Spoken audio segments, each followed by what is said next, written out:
Hoy la presidenta de México, Claudia Sheinbaum, mandó a llamar al director general del Instituto del Fondo Nacional de la Vivienda para los Trabajadores para que diera a conocer el modus operandi de las empresas extranjeras que se robaban a manos llenas el dinero de los mexicanos.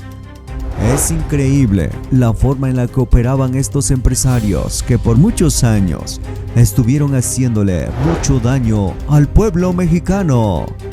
Hoy en la conferencia de prensa dieron a conocer cómo engañaban, robaban y le vendían un sueño a los trabajadores mexicanos, quienes con tanto esfuerzo ahorraban para adquirir una vivienda, pero los malos administradores, coludidos con empresarios extranjeros, se robaban todo el dinero.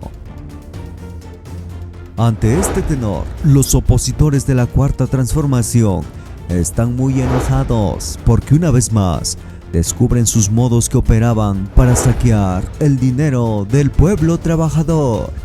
Veamos cuántos millones de pesos ganaban los jefes del Infonavit y cuánto dinero se robaban del dinero de los trabajadores mexicanos. Es de recalcar que esta información no lo presentan las televisoras privadas porque no les conviene que el pueblo mexicano se entere.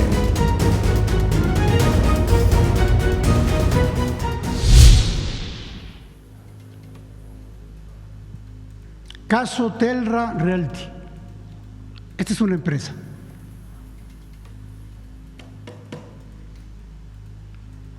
En el año 2014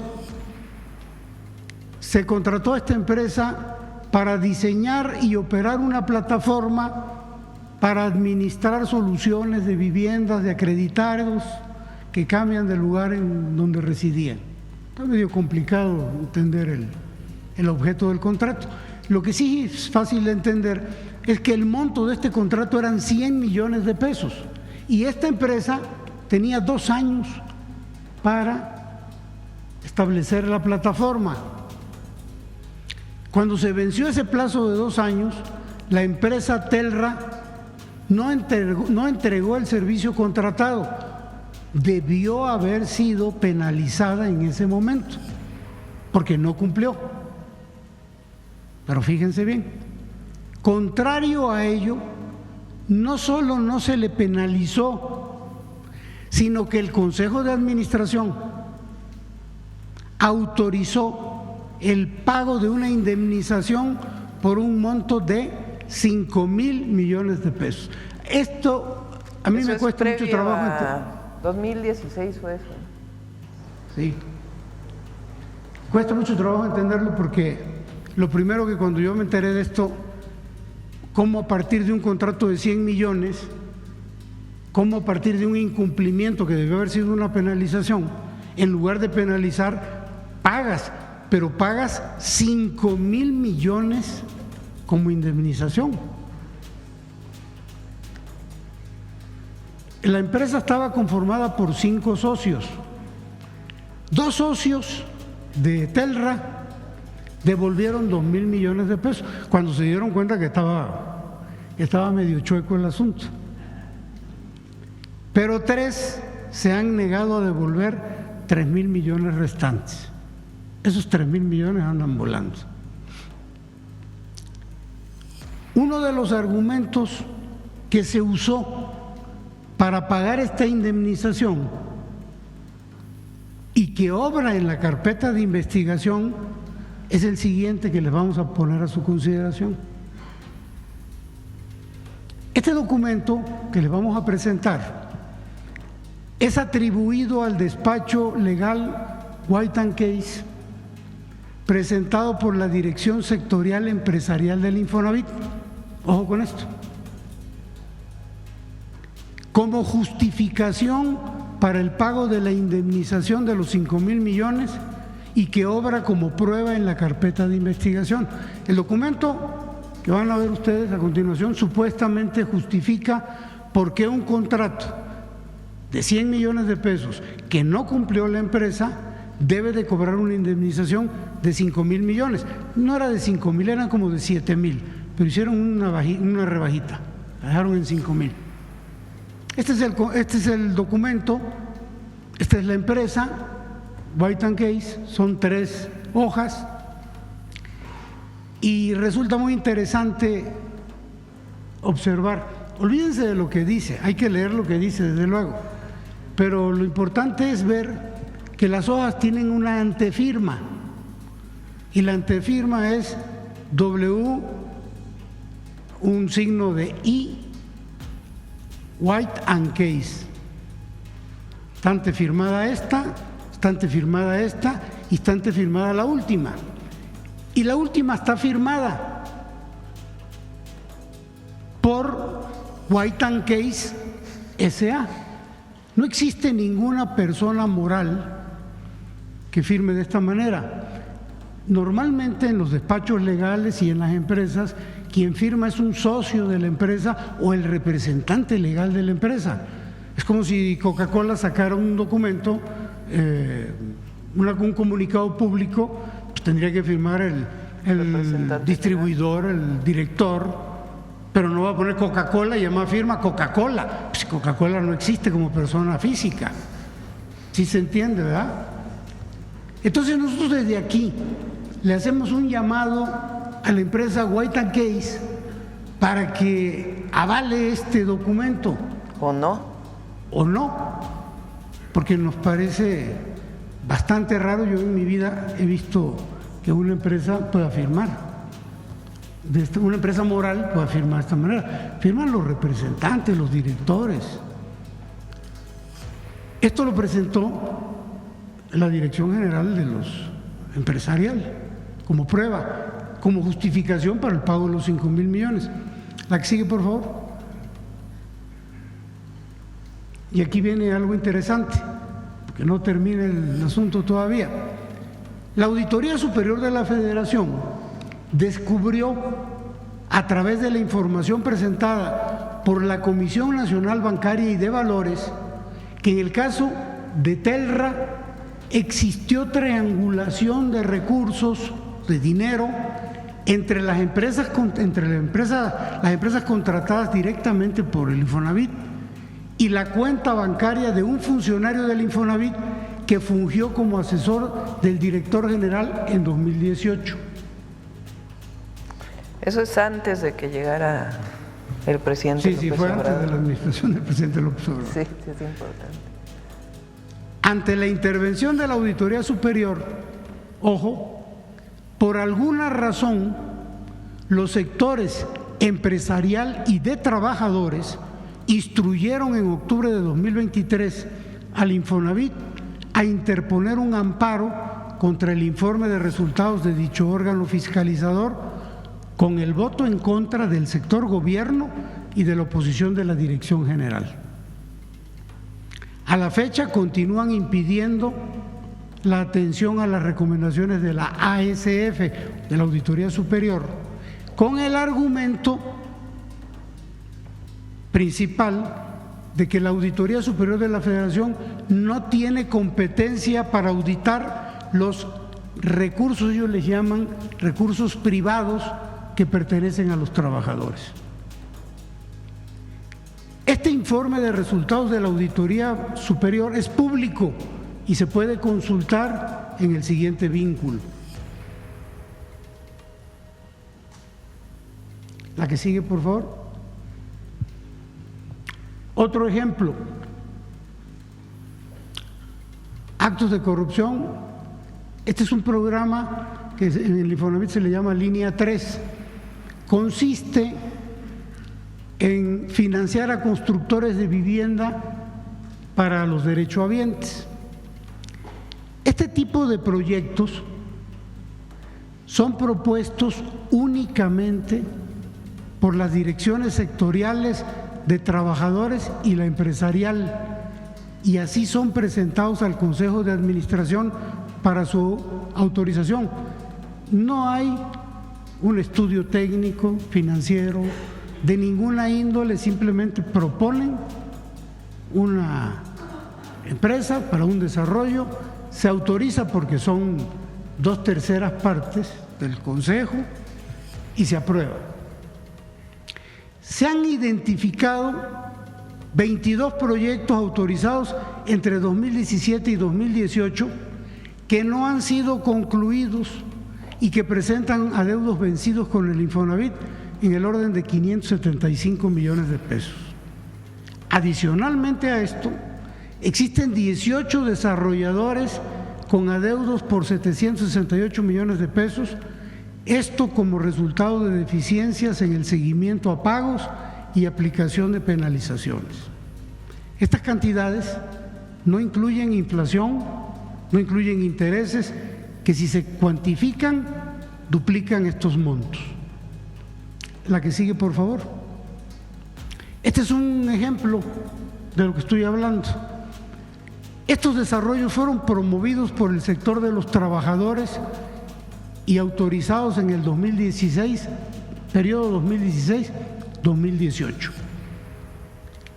Fíjense bien, estos proyectos recibieron recursos para comprar el terreno, para pagar licencias y permisos de construcción y para hacer infraestructura. O sea, la empresa no tenía ni para el terreno ni para los permisos, ni para los permisos. El terreno vale un poquito más. En el resto de los proyectos no se construyó ninguna de las empresas aprobadas. Lo relevante en el caso de estas 4 empresas es que, a pesar de que no hicieron las viviendas, recibieron adicionalmente en estas 4, 45 millones una, 22 otra, 9 millones otra, 5 millones otra, dinero adicional, ya no del fondo directamente del Infonavit, sino de los créditos de los trabajadores. Es decir, sin haber construido la vivienda, se les otorgó crédito a los trabajadores y se les empezó a descontar de su dinero. En la administración pasada se detuvo esto porque se les estaba perjudicando a la gente, se les estaba cobrando por una vivienda que no se les había entregado. Pero lo que estamos haciendo en esta administración es tratar de sacar a esta gente de este problema, porque hoy tienen atrapado su crédito. Hoy no pueden disponer de dinero, ni tienen la vivienda porque no la terminaron, ni pueden sacarlo de un crédito, están sin vivienda, tienen congelado porque tienen atrapado su crédito. Entonces, no se construyó vivienda alguna. Estos son los saldos, los intereses y lo que se le dio por parte de dinero de los trabajadores. Esto lo propuso el sector trabajadores. La que sigue, por favor. En el caso del sector empresarial también proponen. En estos casos del 2013 al 2018, estos proyectos propuestos por el sector empresarial recibieron recursos de Infonavit para terminar viviendas y otorgar viviendas a trabajadores mediante créditos. Con todo el apoyo financiero que se les dio, ni pagaron los recursos ni construyeron las viviendas. Esto funcionaba más o menos así. Ellos invirtieron una cantidad, digamos que el 50% del proyecto, se detuvieron, compraron el terreno, hicieron algunas obras, no construyeron vivienda. El Infonavit les dio el 50% que habían invertido y 20% más, es decir, 70%, y lo que hicieron ellos fue recuperarlo, el 50% que habían invertido, y el 20% se lo quedaron. Y hoy solo nos queda buscar recuperar parte del dinero que entregó el Infonavit, recuperando los terrenos. Pero es muy factible que el 20% restante, que no lo invirtieron, pues sea difícil de recuperar. Vamos. La que sigue, por favor. Este es otro caso de corrupción y es muy importante que se conozca y que se dé a conocer, porque hay que detenerlo. Existe una red delictiva donde intervienen trabajadores del Infonavit, notarios, despachos y peritos evaluadores que se han coludido a fin de otorgar múltiples créditos sobre una misma vivienda. Con la revisión que llevamos al día de hoy, que no incluye 11 estados del país, se han detectado 12,000 créditos sobre 1,400 viviendas, lo que significa que estas se vendieron hasta 4 veces cada una por año. Todo lo anterior, y ojo porque esto es importante, sin que la Comisión de Vigilancia o el Comité de Auditoría tomaran acciones en contra de los responsables.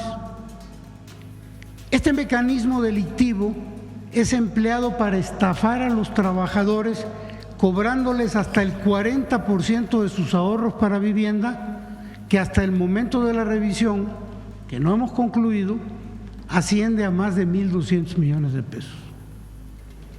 La que sigue, por favor. Este es el país. Los estados que tienen color más oscuro es donde más operaciones de este tipo se han llevado a cabo. Aquí estamos hablando del Estado de México, Tlaxcala, Jalisco.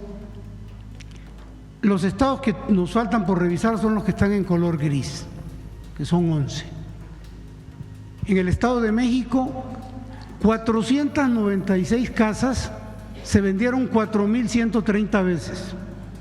En Jalisco, 239 casas, las mismas, se vendieron 2,037 veces.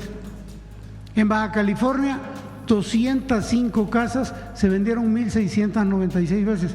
Y así sucesivamente, lo que nos da las 1,400 y las 12,000 ventas. La que sigue, por favor.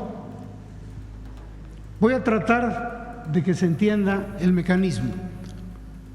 En el Estado de México, 3 notarios con 2 despachos de evaluación, con 3 peritos evaluadores, con 3 controladores y 6 trabajadores del Infonavit vendieron 496 casas 4,130 veces.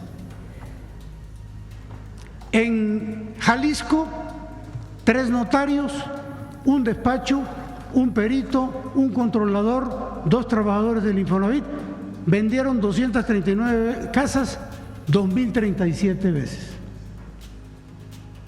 Y así sucesivamente. Tlaxcala es relevante porque aquí 35 casas se vendieron casi 800 veces y aquí operó, al igual que en Sonora, 1 notario, 1 despacho, 1 perito, 1 controlador y 1 trabajador del Infonavit. Es decir, la red está más que clara de cómo opera. Son las mismas personas. Espero no haberles enredado. La que sigue, por favor. Y para finiquitar este ejemplo, hablar nada más de los notarios. En el Estado de México hay 2 notarios que en esta red resultan relevantes, porque este notario, el notario 1, 240 casas las vendió casi 1,600 veces. Desde luego, en conjunto con la red. El notario 2, también del Estado de México, 158 casas, 937 veces. Y así sucesivamente. Tlaxcala es importante porque 53, este notario, 53 casas las vendió 230 veces. Se hizo escrituras 230 veces. Creo que se ejemplifica el mecanismo y la red de complicidad. El siguiente ejemplo, por favor. Este es otro que llama la atención porque en el 2019 el Infonavit informó, esto ya había ocurrido, en la administración pasada, el Infonavit informó a la Unidad de Inteligencia Financiera el pago de más de 3.600 millones de pesos a 4 despachos plenamente identificados.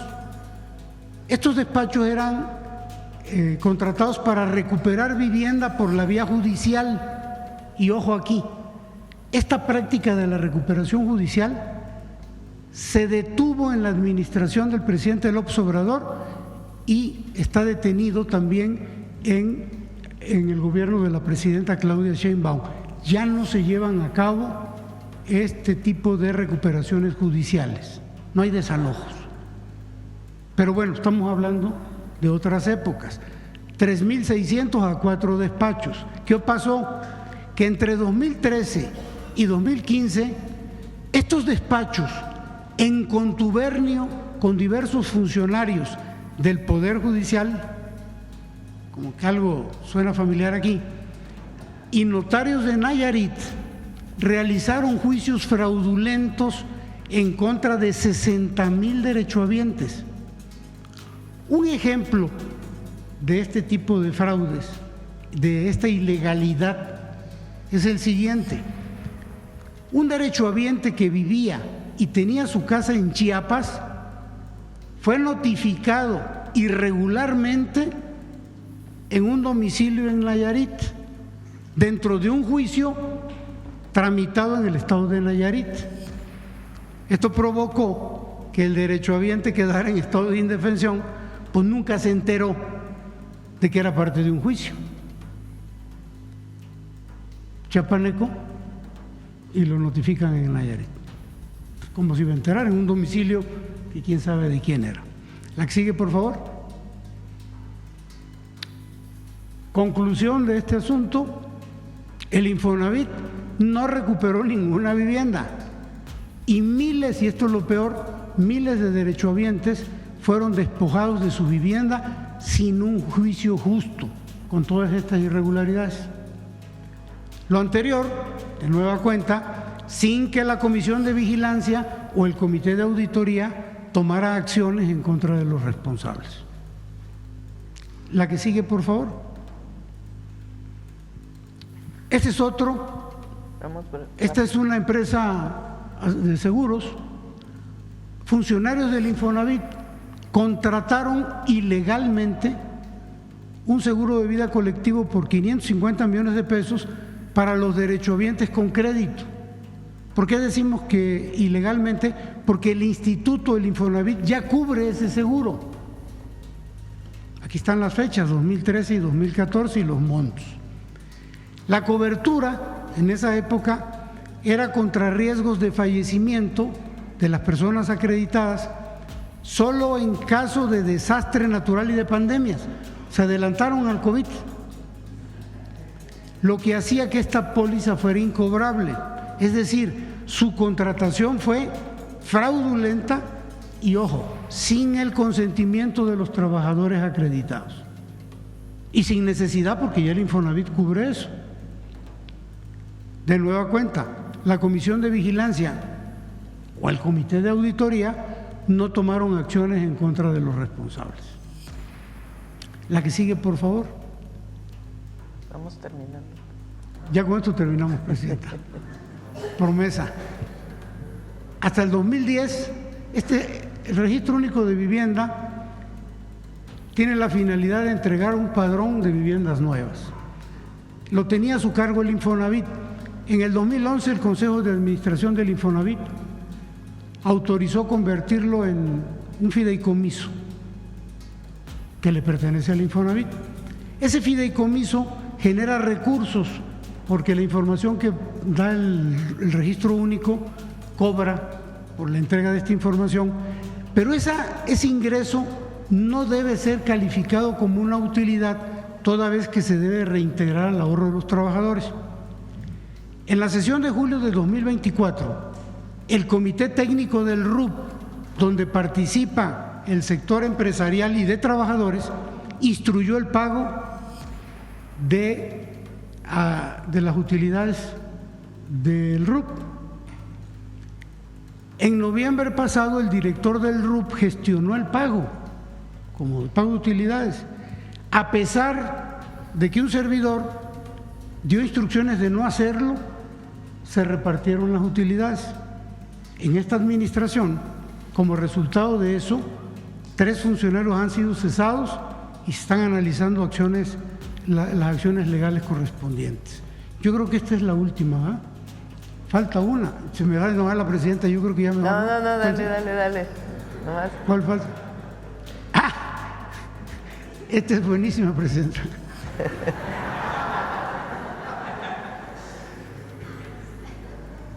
Es que, o sea, todo esto que hacen la Dirección General de Empresarios, Trabajadores, que no informa, que no pueden ser auditados, que el comité de auditoría ni por enterado se da, pero ahora miren cuánto ganan. El ingreso neto anual de la Presidenta de la República es anual de 1.992.000 pesos. Esto es mensual, vienen siendo 140.000 pesos aproximadamente. Fíjense bien cuánto gana el director sectorial de los empresarios. De los trabajadores. De los trabajadores. Anual, 3.255.000. Mucho más que el que gana la presidenta. Mensual, 271 contra 140. Eso sin considerar que les pagan a 60,000 pesos que vayan al consejo. Entonces, este es el director y los coordinadores, los gerentes, todos estos tienen un salario superior al de la presidenta independientemente del nivel en el que se encuentren. Estamos hablando de la Dirección General de los Trabajadores, de los que representan a los trabajadores. Y en el caso de la dirección… Casi como el salario mínimo. Más, la Dirección Sectorial Empresarial por lo mismo. El director tiene un ingreso mensual de 262 contra 140 y sus subalternos, o los niveles inferiores, también con un ingreso neto mensual superior al de la Presidenta de la República. En el caso del secretario general del Sindicato de los Trabajadores del Infonavit, tiene un ingreso anual neto de 2.2 millones, que equivale a 185,000 pesos mensuales, superior al salario de la presidenta. Todo esto se paga con el ahorro de los trabajadores. Y yo creo que ahora sí, presidenta, hay más, pero ya la presidenta me lo impidió que yo… A la siguiente vamos, al segundo capítulo. Pero con eso segunda parte. Presidenta. Sí. Los datos. Creo que esto ejemplifica. Sí, hay denuncias y se van a presentar más denuncias de lo que se encuentra. De 2000 fue el director de Infonavit, después fue Alejandro Murat y después David Penchina, que fue el de la reforma energética. ¿Habrá acciones legales en contra de esos exdirectores del 2000? El tema que se están planteando aquí, más allá de las posibles responsabilidades que pueda tener alguno de ellos, es que la estructura orgánica del Infonavit impide que la Auditoría Superior de la Federación audite los fondos. Imagínense que obligaron a Carlos Martínez, el anterior director del Infonavit, a que se amparara por una resolución del Consejo de Administración. El director general no tiene voto en el Consejo. No hay responsabilidades frente al director empresarial y de los trabajadores. Entonces, lo que estamos planteando con la reforma es un cambio en la estructura del Infonavit, que sea transparente, que los trabajadores tengan la certeza de que están bien cuidados sus ahorros, que haya absoluta transparencia en la asignación de viviendas, en la asignación de créditos, y que tenga una estructura pues que permita un control y una auditoría. Entonces, contrario a lo que está diciendo la oposición o algunas personas que ni siquiera son los trabajadores o las y los trabajadores, contrario a ello, lo que queremos con esta reforma es que haya transparencia y controles, y que no se den estos actos de corrupción que ni siquiera después pueden ser sancionados, porque resulta que el Infonavit tiene una estructura donde ni siquiera dejan entrar a auditar.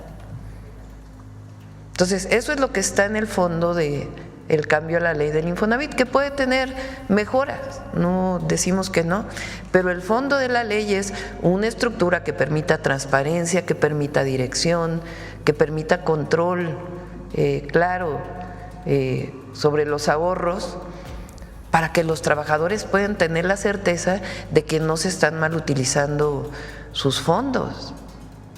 Control en el sentido de control público, pues, de transparencia. Entonces, eso más aparte que se puedan construir viviendas de interés social y que no solamente el Infonavit sea un fondo de ahorro que distribuye recursos a desarrolladores inmobiliarios, sino que sea un fondo de ahorro que permita pues que los trabajadores puedan tener vivienda, que al final ese es el objetivo central del Infonavit, el derecho a la vivienda. Entonces, se está trabajando para poder ayudarles y presentar la denuncia penal, porque administrativa, ¿a quién? Al propio Consejo de Vigilancia, que son ellos mismos. Entonces, por eso queremos que sea externa la vigilancia.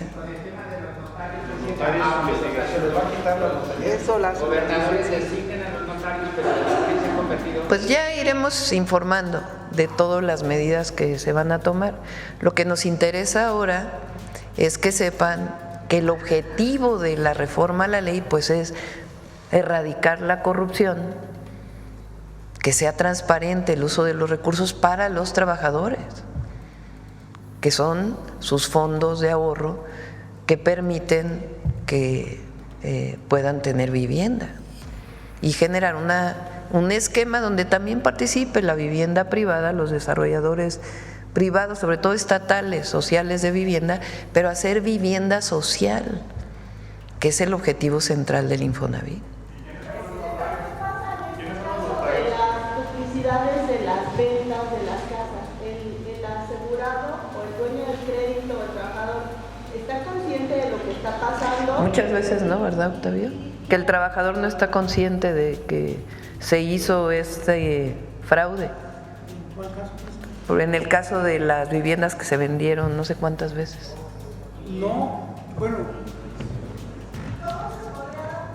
También saber si alguno de estos órganos autónomos, porque algunas veces se han pedido a MINAE información al respecto y está cerrado, entonces sería una forma también de saber que existen, pero no hacían o no hacen la actividad para la que fueron creados, ¿no? Gracias. A ver, vamos a hacer una cosa. Contesta, Octavio, el tema de si los trabajadores llegaron a estar informados de estos fraudes en distintos casos, y la próxima semana, y seguimos pues en las siguientes semanas, porque esto es muy importante para las y los trabajadores que tienen su dinero en el Infonavit y para el país. Esta pregunta es muy importante y qué bueno que, Diosito, qué bueno que se hace, porque el Fondo de Vivienda de los Trabajadores tiene como finalidad que el trabajador tenga derecho a un crédito para vivienda, pero hay trabajadores que no ocupan ese fondo para vivienda porque a lo mejor heredaron una casa, no necesitan la vivienda. Ese dinero, el día que ellos se retiren, se va a su jubilación, no se pierde, siempre es de ellos. Lo ocupan para vivienda o lo ocupan para su jubilación. Muchos trabajadores no saben que tienen ese dinero y hay muchos coyotes que se aprovechan del desconocimiento de los trabajadores para decirles: oye, yo te saco tu dinero del Infonavit, porque si no se lo va a quedar el gobierno. Engañan al trabajador: claro, yo te lo saco a través de estas redes de complicidad, pero te quito el 30 o el 40% de ese monto. Entonces, el trabajador engañado a veces acepta la operación se saca el dinero a través de esta red de corrupción, se saca el crédito, se compra una casa, se vuelve a vender, se le da el dinero al trabajador menos su 40% correspondiente, y como esto es más múltiple, se crea un fraude tipo pirámide, en donde al final del día el último es el que va a pagar. Hemos descubierto casos en el caso de la venta masiva, en donde al final empiezan a suplantar identidades, agarran el nombre de un derechohabiente que ni siquiera sabe, le falsifican los documentos y sacan el crédito a su nombre para empezar a tapar los huecos que se van generando. Pero entonces es parte de un engaño, y es importante que los trabajadores sepan que su dinero está absolutamente seguro y que lo pueden usar para adquirir vivienda o para su retiro en el caso de que no requieran la vivienda. Presidenta, no sé si con esto. ¿Esas viviendas no están registradas en el registro público? Sí. En algunos casos sí, porque el notario, pero se venden varias veces, pues es el notario, por eso dice el director del Infonavit que hay notarios involucrados en estas redes, lamentablemente, y hay notarios buenísimos, muy honestos, pero hay algunos que lamentablemente están aquí. Todo esto pues se va a denunciar. Presidenta, Si quieren vamos a dejarlo aquí, el tema Infonavit, porque ya vamos avanzados y además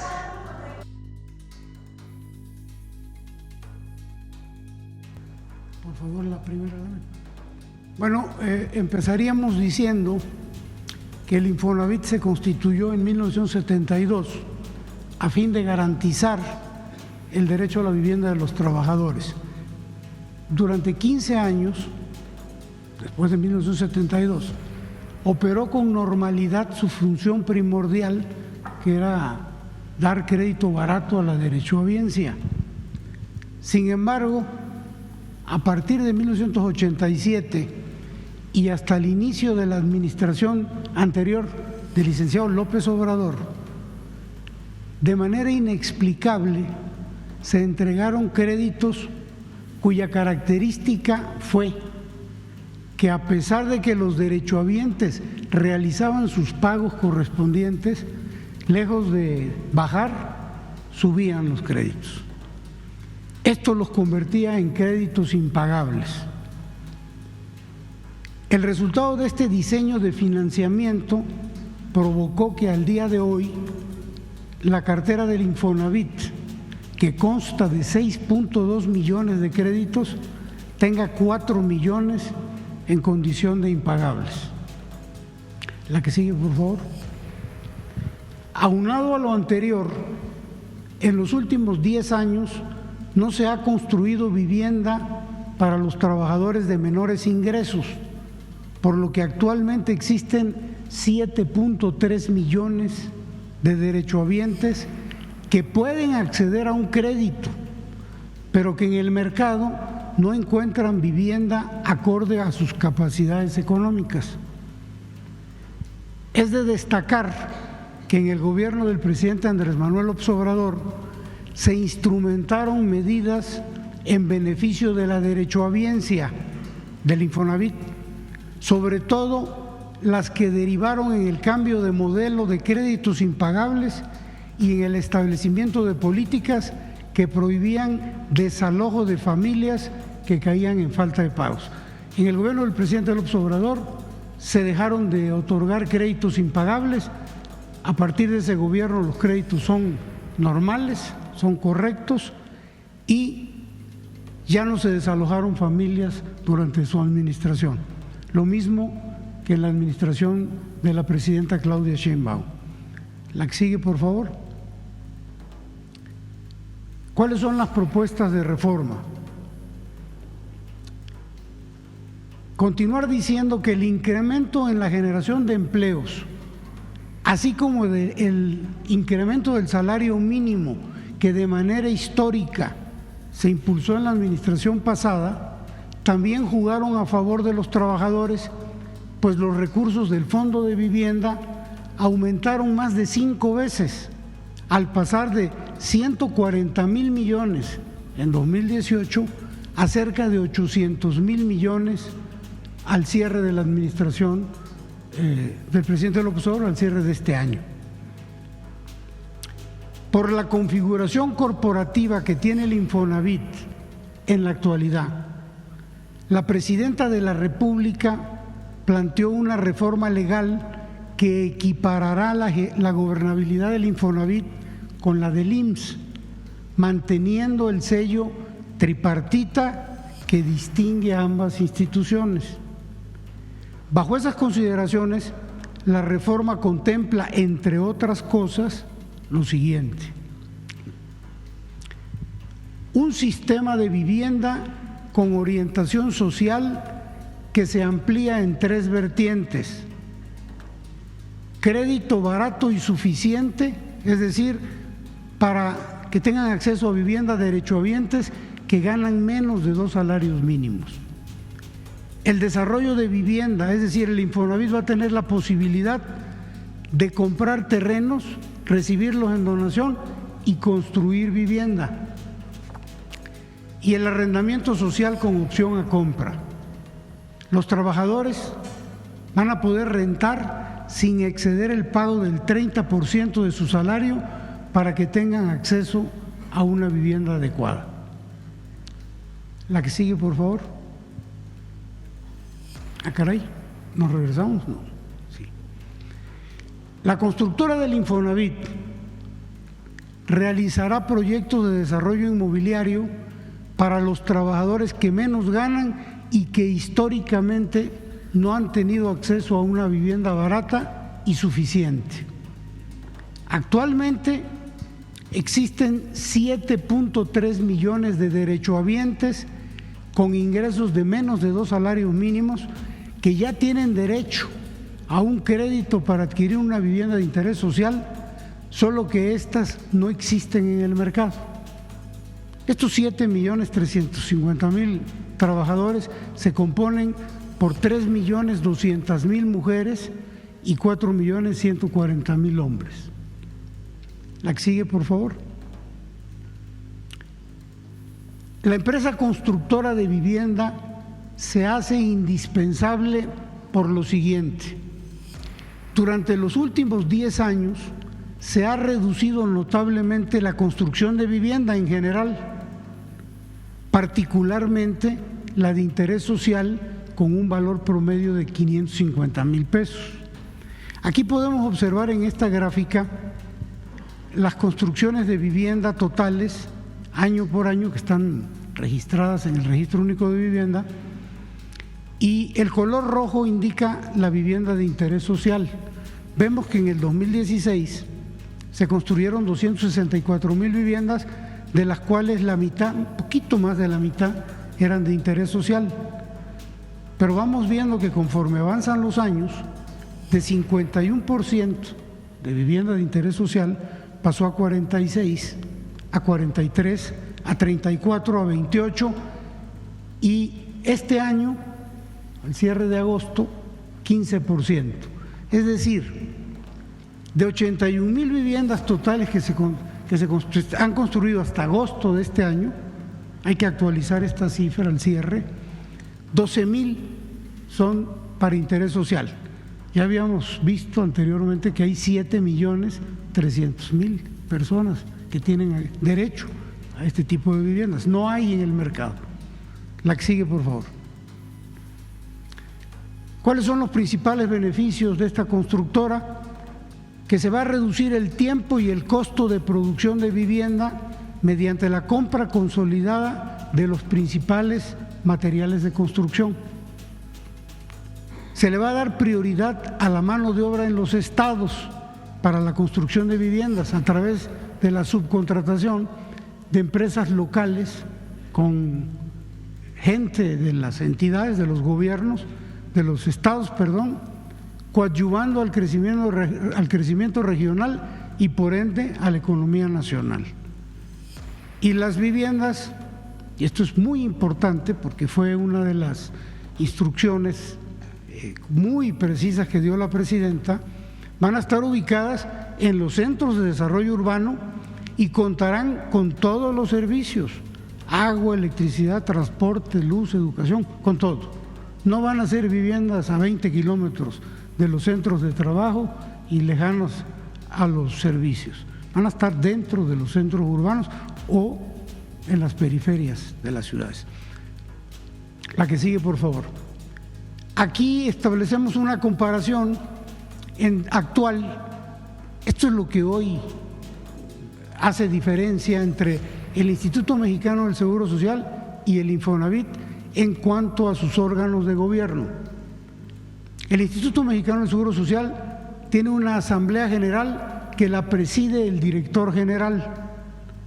Tiene un consejo, esta asamblea está conformada por 10 integrantes del gobierno, 10 del sector de los trabajadores y 10 del sector empresarial. Es tripartita. Un consejo técnico, 12 miembros, 4 del sector de los trabajadores, 4 del sector gobierno, 4 del sector empresarial, tripartita.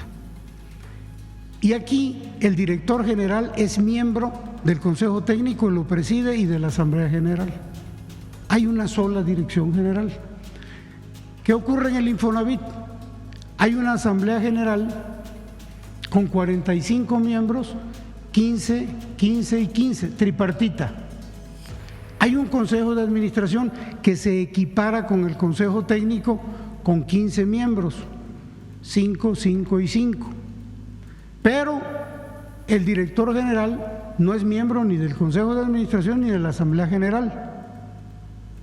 Y adicionalmente en el Infonavit hay 3 directores generales o 3 direcciones generales. La del Infonavit, que es la que opera, y la dirección sectorial y empresarial y la dirección sectorial de trabajadores. Estas 2 no tienen funciones sustantivas ni tienen responsabilidad. La que sigue, por favor. ¿Qué es lo que se está planteando en la reforma? Homologar los órganos de gobierno de manera tal que en el Infonavit ahora haya, igual que en el IMSS, 30 miembros, 10, 10, 10, no se pierde su característica tripartita.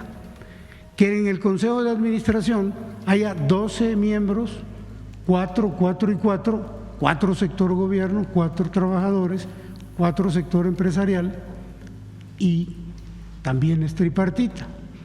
El cambio es que el director general ahora ya es miembro, o sería, a partir de la autorización de esta reforma, integrante del Consejo de Administración y de la Asamblea General. Y la desaparición de la Dirección General Sectorial de Trabajadores y de la Dirección General Sectorial de los Empresarios. De esta manera quedarían homologadas los órganos de ambas instituciones sociales. La que sigue, por favor. Un resumen de lo que acabo de decir. Se respeta el tripartismo paritario en los órganos de gobierno del Infonavit. Se homologa el esquema de gobierno al del IMSS. El director general, como representante del Ejecutivo, será nombrado y removido directamente por la Presidenta de la República. Hoy no sucede así. Hoy la Presidenta propone y la Asamblea decide. Se eliminan las direcciones sectoriales de trabajadores y empresarial que no tienen funciones sustantivas ni responsabilidades, pero sí tienen prerrogativas y percepciones económicas muy por encima del sueldo de la Presidenta de la República. Sí, no tienen responsabilidades, no tienen funciones, pero ganan más que la Presidenta de la República. Y se termina con el esquema, y esto es importante, del pago por asistencia a sesiones de la Asamblea, del Consejo, de los comités y de las comisiones, de los integrantes de los sectores. Cada uno de los integrantes que asiste a una asamblea, a un consejo, a un comité, a una comisión, cobra por asistencia entre 60 y 90 mil pesos por cada sesión. La que sigue, por favor. Esta reforma a la ley va a permitir un mayor control y vigilancia de los recursos provenientes del ahorro de los trabajadores. Me explico. Al existir 3 direcciones en el instituto, en el Infonavit, se diluye la línea de responsabilidad y los órganos de control al interior del Infonavit resultan ineficaces. Solo se realizan observaciones administrativas irrelevantes, dado que no se atacan los verdaderos actos de corrupción que se han venido dando. Con la reforma no solo va a existir una responsabilidad directa, trazable y transparente en el manejo de los recursos, sino que permitirá, como hoy no sucede, la fiscalización por parte de la Auditoría Superior de la Federación. Hoy no permiten que la Auditoría Superior haga auditorías al fondo. Y eso lo vamos a ver un poquito más adelante con algunos ejemplos. Tanto el sector empresarial como el de los trabajadores se han opuesto a la fiscalización de la Auditoría Superior al grado, ojo con esto, de ordenar a la anterior Dirección General del Infonavit a ampararse contra sus resolutivos. La que sigue, por favor. Estas modificaciones al marco normativo del Infonavit van a evitar que se vuelvan a presentar casos de corrupción